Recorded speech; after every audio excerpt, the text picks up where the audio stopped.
Hey everyone, Nigel and Luke here, and welcome to another edition of Crimes of the Week International.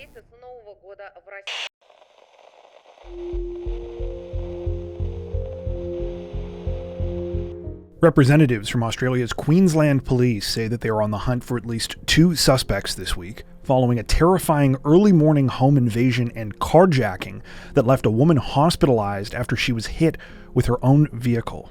The unsettling incident began on September 10th, when a group of thieves arrived in the Brisbane suburb of Ascot. Surveillance camera footage later obtained by police shows a dark-colored Mercedes pulling into the neighborhood just after 4:30 a.m. The vehicle drives around the block a couple of times, with those inside clearly scoping out a townhouse complex. A few minutes later, the car stops outside, with one person getting out and walking towards a front security gate. In the moments that followed, the suspect reportedly disabled the gate before heading straight for one of the residences. That's when the unknown man broke through the front door of a family's home, grabbed a set of keys, and began stealing their BMW X3 SUV. Though the vehicle was initially parked in a garage, by the time the homeowners were alerted to what was going on by the sounds of their barking dog, the male suspect was already behind the wheel of the SUV. As a desperate last-ditch effort to stop the home intruder, the BMW's 34-year-old female owner put herself between the vehicle and the driveway. However, this was apparently not a deterrent for the thief, who proceeded to reverse into the woman, violently pinning her between the vehicle and a wall. After that, the suspect and his accomplices sped off. Other residents and neighbors of the female victim heard her screams of pain and cries for help and quickly ran to her aid. She was soon taken to a local hospital with injuries to a hip and one of her legs. In the meantime, police were able to track down the stolen BMW, which had been left abandoned by the culprits on a dead-end road in the neighboring suburb of Virginia. By that time, though, the suspects had fled into some nearby bushland, and currently, they remain on the run. Queensland police are now asking members of the public to come forward with any information they might have about the incident. In particular, authorities say that they are looking for CCTV or dashcam footage taken between 4:30 and 5:30 a.m. on September 10th. The search for the suspects continues.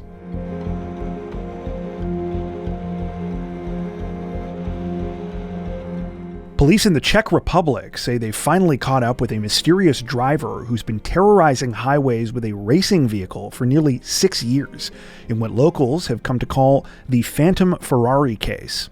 The bizarre saga dates back to 2019, when videos first began circulating online of a Formula One-style race car illegally speeding down Czech motorways.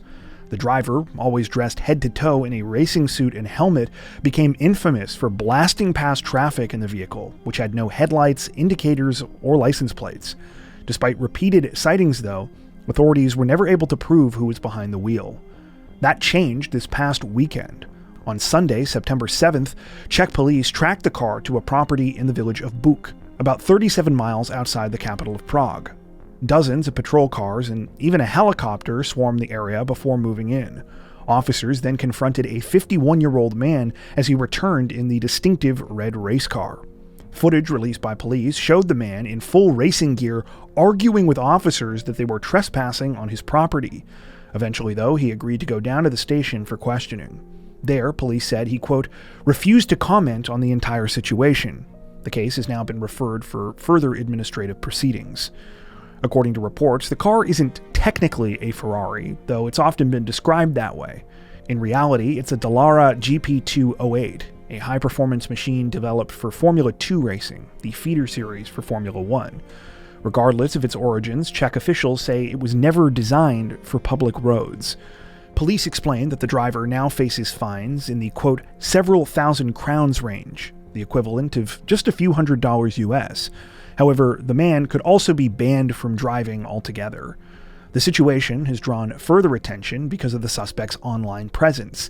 He and his son reportedly run a YouTube channel called Track Zone, which has posted multiple videos of the car racking up millions of views.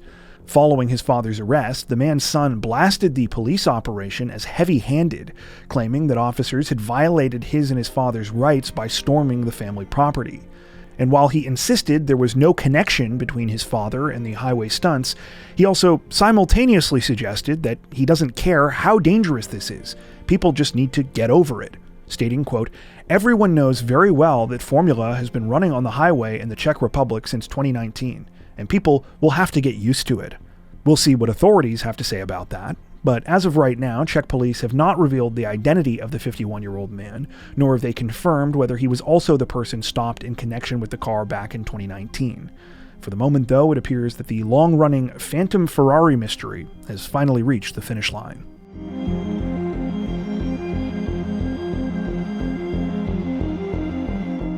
Representatives from the UK's London Metropolitan Police say that a teenager caused quite the panic last weekend after his comic convention costume led armed officers to believe he was preparing for a mass shooting. The incident happened at around 2:30 p.m. on Saturday, August 30th, just as tens of thousands of soccer fans were pouring out of Stamford Bridge Stadium following a Premier League match. Among the crowd, concerned members of the public spotted a 16-year-old boy who appeared to be dressed in full tactical gear: black clothing, a ballistic-style helmet, a face mask, and even what looked like a gun strapped to his hip. He was also carrying a large backpack. Witnesses quickly dialed 999, with one caller telling dispatchers, quote, "I'm sure it's nothing, but there's a guy walking out the front of Chelsea and Westminster Hospital in full tactical gear and a gun on his hip, and he's absolutely not a police officer." Police body cam footage that was later released shows unarmed officers approaching the boy from behind before tackling him to the ground. In the video, officers can be heard shouting, quote, "Get on the floor," as they pinned him down and secured the weapon. Another officer radios back, quote, "Met control. We've had to intervene due to crowd risk. Male is detained." The weapon turned out to be a replica, and when officers searched the teen's backpack, they also found an imitation rifle. Investigators later confirmed that both were toy weapons and had originally been brightly colored, but had been spray-painted black to appear more realistic. According to police, the boy explained during questioning that he had been on his way to a comic convention in Hammersmith, dressed as a character from the Resident Evil video game franchise. Specifically, fans online later identified the outfit as resembling Hunk, a masked commando from the series. The teen was arrested on suspicion of possessing imitation firearms and taken into custody. He eventually admitted to the offense and has since been referred to the youth offending team for an out-of-court disposal, which means he likely won't be facing any severe penalties. Senior officers later praised the bravery of the unarmed team who intercepted the teen in such a crowded area, knowing he could have been carrying real weapons. Inspector Rob McDonald, who oversaw the soccer match, described it as a, quote, "highly unusual and extremely concerning incident which occurred at the worst possible time." He went on to state, quote, "The match had not long finished and 40,000 spectators were leaving the stadium when information was received about a person dressed in black tactical clothing, wearing a ballistic helmet, and carrying firearms heading towards a major transit hub. The unarmed officers who spotted the suspect acted spontaneously and with incredible bravery. They tackled him to the ground to secure the firearms without thought for their own personal safety, only that of tens of thousands of football fans in the immediate area." Commander Adam Slinecki echoed the praise, but also warned the public about costumes involving replica weapons, stating, quote, "While those taking part may know their weapons aren't real, the public do not, and nor do our officers." For the boy, the situation ended without tragedy, but for thousands of people leaving Stamford Bridge, it was a terrifying moment that shows just how convincing and dangerous imitation weapons can appear in public when proper precautions are not taken.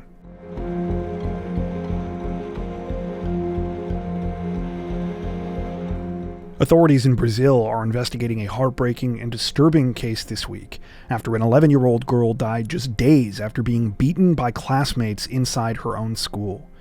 The incident began on Wednesday, September 3rd at the Tiazita Municipal School in Belém de São Francisco, a small city in the state of Pernambuco. According to relatives, the girl, identified as 11-year-old Alicia Valentina, was assaulted by several of her fellow students inside a school bathroom. Initially, Alicia was taken by staff to the local municipal hospital because she had a nosebleed. She was treated and released, but when she returned home, her condition quickly worsened. First, one of her ears began bleeding. She was taken back in for a medical assessment, though once again, strangely, she was discharged. By that night, she was vomiting blood and had to be rushed back to the hospital for a third time. From there, doctors transferred her to 2 other facilities due to the severity of her injuries, one of which was several hundred miles away on the other side of the state. Despite intensive treatment, Alicia's condition deteriorated. On Sunday, September 7th, doctors declared her brain dead and life support was removed. Her funeral was held back in her home city on September 9th. As for what actually happened here, unfortunately, very little has been released by authorities at this time. Most of what has been reported in local media is currently unconfirmed. However, here's what's being said. Based on statements from witnesses and those close to the case, it said that Alicia was cornered in the school bathroom where the attack took place by 4 boys and a girl. During the attack, it's believed that she was hit in the head with a blunt object. The chilling assault apparently wasn't broken up until school staff directly intervened. And Brazilian media outlets claim that the whole thing was orchestrated by one of the male suspects after Alicia rejected his advances. Again, the exact circumstances here are unclear, with some reports referring to this as Alicia refusing to, quote, stay with him, and others saying she refused to, quote, hook up with him. If true, that last quote is particularly horrifying, especially when, again, you consider that Alicia was just 11 years old. Local officials and school authorities have since put out statements expressing condolences to Alicia's family. The school stressed that it had, quote, provided all necessary assistance after the incident and turned the matter over to hospital staff. The city's Department of Education also announced psychological and social services would be made available for students and relatives, saying it would not tolerate any form of violence within the school system. Meanwhile, Pernambuco's civil police confirmed that they are investigating the case. Because minors are involved, few official details have been disclosed, but authorities have stressed that the inquiry remains active. Family members, meanwhile, have criticized the initial medical response, pointing out that Alicia was released twice, despite clear warning signs of severe injury. Her uncle told reporters that the family had been anxiously waiting for confirmation about whether or not she had brain activity before her tragic passing. At the time of this recording, no further information has been released about the suspects allegedly involved in the assault. For now, the community is left mourning the loss of a young girl whose life was cut brutally short in a place where she should have been safe.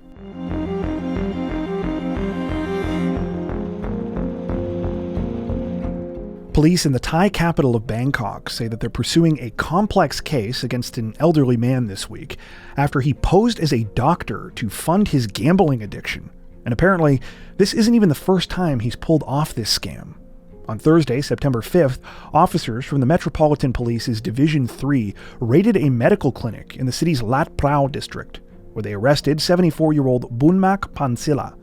Investigators say he had been working there for about 2 months under the name Dr. Manit, treating patients using falsified identification cards and medical licenses. According to police, the case began when they received a complaint that the identity of a real doctor, named Manit Jaruan, had been stolen and used to apply for part-time jobs at several clinics. Authorities quickly learned that the impersonator was Bunmak, a repeat offender with a history of similar frauds. When questioned, Bunmak admitted that he forged documents and had lied about his background, claiming he was a graduate from a medical program in Beijing, China. He said he turned to the scheme because he saw that doctors earned high salaries, and he wanted to fund his online gambling habit. By impersonating a licensed professional, he was able to earn between 500 and 1,000 baht per hour, the equivalent of about $15 to $30 US. Colleagues at the clinic were reportedly stunned by the revelation. Nurses said that they deferred to Bunmak because of his age and assumed he had decades of experience. Some admitted that they had noticed unusual prescriptions he was writing for patients, but never challenged him out of respect. Others said he would actually accept feedback and make changes when pressed, which made his role appear more convincing. It turns out, though, this was far from Bunmak's first rodeo, or should I say residency. Reports say Bunmak was arrested back in 2017 for impersonating a doctor at a factory in Rayong province, and again in 2019 for running a fake practice inside a company medical room. He was even sentenced to 14 months in prison at one point, but fled before his sentence was formally read, leaving a warrant for his arrest outstanding since 2022. Now, authorities say Bunmak will face prosecution not only for this latest case, but also for his past crimes. Charges include falsifying documents, violating Thailand's Medical Profession Act, and illegally prescribing drugs. Police have transferred him to Rayong Provincial Court and are preparing additional charges tied to his activities in Bangkok and other provinces. For investigators, the case is a troubling reminder of how easily medical credentials can be forged, and how dangerous it is when unqualified people are allowed to treat patients.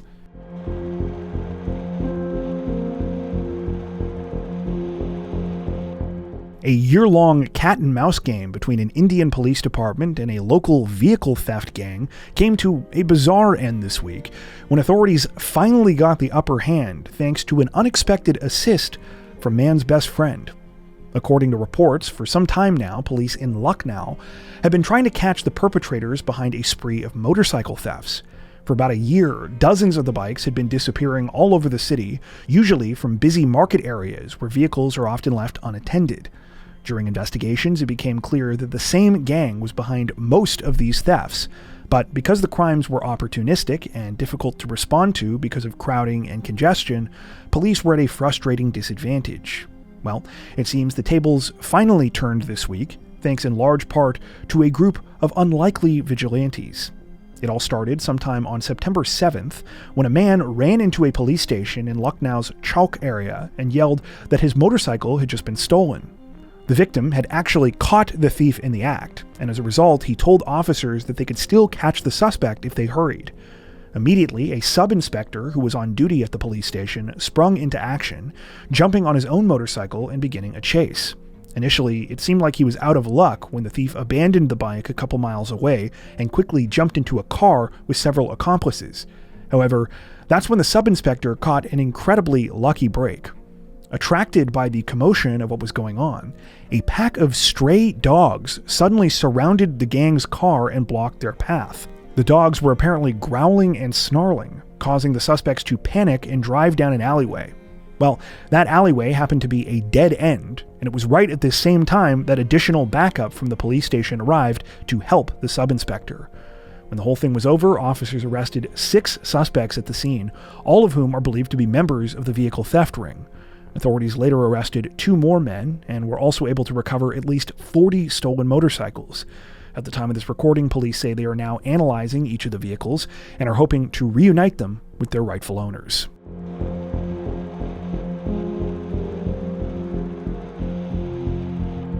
Authorities in the South Korean capital of Seoul are investigating a rare and shocking act of mass violence this week after 3 people were fatally stabbed inside a pizza restaurant during what police believe was a business dispute. The attack happened just before 11 a.m. on Wednesday, September 3rd in the city's Gwanak district. Police say the suspect, a 41-year-old man who owned the pizza franchise location, launched the assault inside his own store, allegedly stabbing 3 people before attempting to harm himself. The victims have been identified as a 49-year-old executive from the pizza chain's headquarters, a 60-year-old interior contractor, and the contractor's 32-year-old daughter, who worked as a designer. All 3 sustained severe abdominal injuries and were rushed to hospital, but sadly, none survived. Witnesses reported hearing a desperate call for help made to authorities during the incident, with one of the victims managing to say, quote, "Help me, I've been stabbed." Police and rescue crews arrived minutes later to find multiple people critically injured. The suspect was also discovered at the scene after injuring himself. He remains under intensive care, and investigators say he will be taken into custody on murder charges as soon as he is discharged. According to officials, the attack appears to have stemmed from an ongoing dispute over store renovations.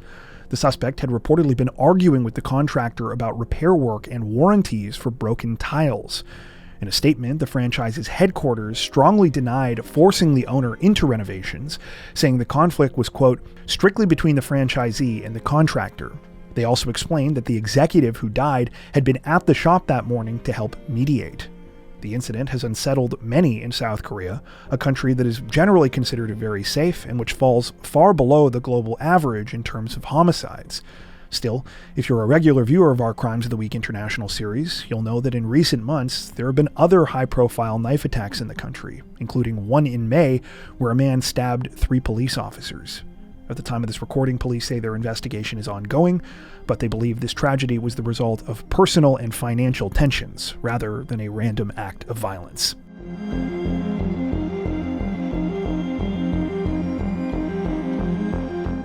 One of New Zealand's most high-profile manhunts has come to a tragic end this week after a fugitive father who spent nearly 4 years on the run with his 3 children was shot dead during a violent confrontation with police.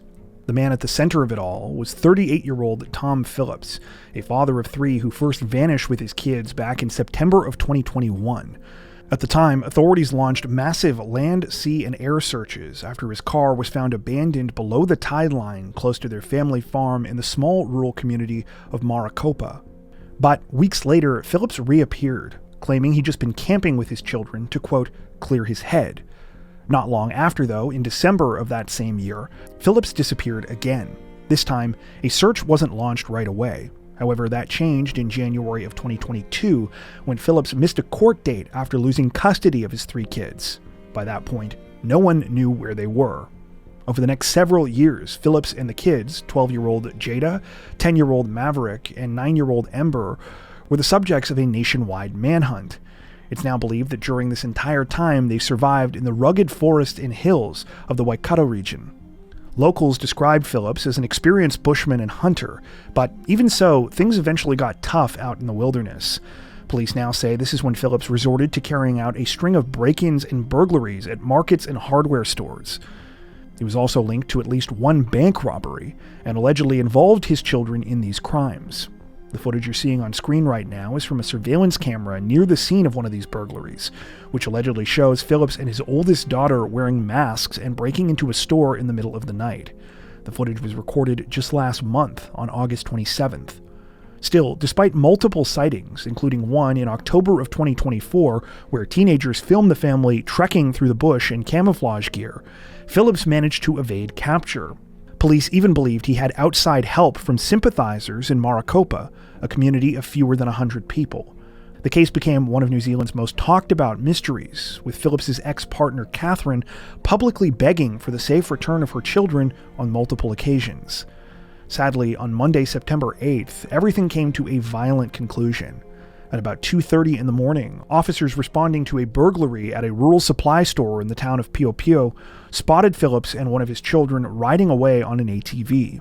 Police began a chase and deployed road spikes, forcing the vehicle off the road. According to Deputy Police Commissioner Jill Rogers, when officers approached, Phillips pulled out a gun and opened fire. The first officer on the scene was shot in the head and remains in critical condition. A second patrol unit then returned fire, killing Phillips at the scene. The child who had been with him was immediately taken into care and provided information that allowed police to locate the other 2 children at a remote campsite later that same day.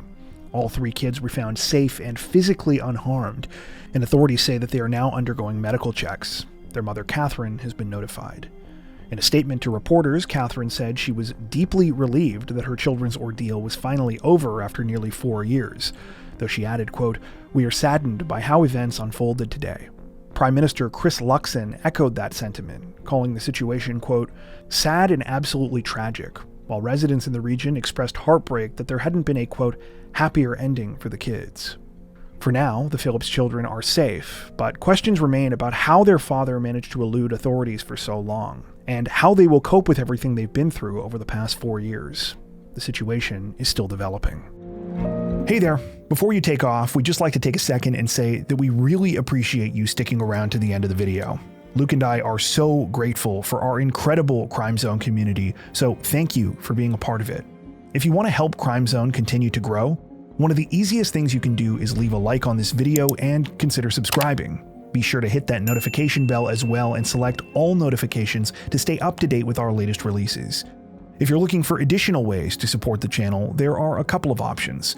We've got a thriving community over on Patreon, where you can get ad-free and early access to all of our content, as well as 4 additional stories per week for each of our Crimes of the Week and Crimes of the Week International videos. Head over to patreon.com/crimezone to learn more and to meet some of the awesome people whose names are currently on screen. If that isn't your thing, we've also now launched channel memberships so you can join directly here on YouTube. Channel members get a lot of the same perks as on Patreon, including extra content, without the added hassle of having to go off-platform. Now, that being said, we know times are tough and that not everyone is able to support financially. Regardless of your situation though, we want you to know that we truly appreciate every like, sub, share, and comment that you send our way. Once again, thanks so much, and we hope to see you soon.